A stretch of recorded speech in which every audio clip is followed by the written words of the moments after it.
All right, parents, millions of you send your kids off to college for the first time this month, and most are no doubt hoping their kids will make wise financial choices. Here with everything you need to know to improve those odds is Fox 29 lifestyle lawyer and advocate Shari.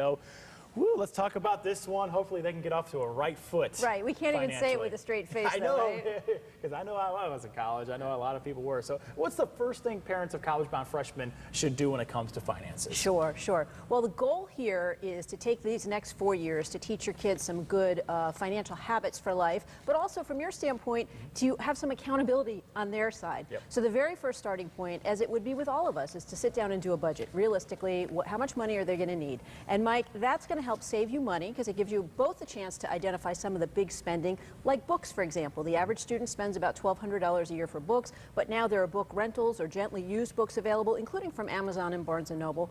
But it's also going to hold your kid accountable. So if they get on a random whim with the sorority or the fraternity to run over to Las Vegas for the night, your kid's going to know that that's going to need to come out of someplace in their budget. Right, that it needs to be paid for somehow. Yeah. Money doesn't grow in trees. Once you have that budget nailed down, what should be next? Sure. The next is comparable to what it would be for an adult, but a biggie, which is shop your banking services. Now, most folks are going to wait until they arrive on campus to see who's in the student union building, along with selling the zip cars and all the other services, which banks are there selling financial services. And for most kids, this means an account, a checking account, and a credit or debit card. The problem with that is you really don't have the opportunity to shop. So find out which banks are on campus or near campus, go online, find out what their contracts are, find out what their fees are, things like that, and beware of two types of products. Number one is the school branded card, which tend to cost more because the school's getting a kickback. Sure. Number two is going to be those prepaid automatic refill debit cards, because a lot of the new rules that were passed in 2009 to protect us, like having to fully disclose all of the fees or having to cap fees,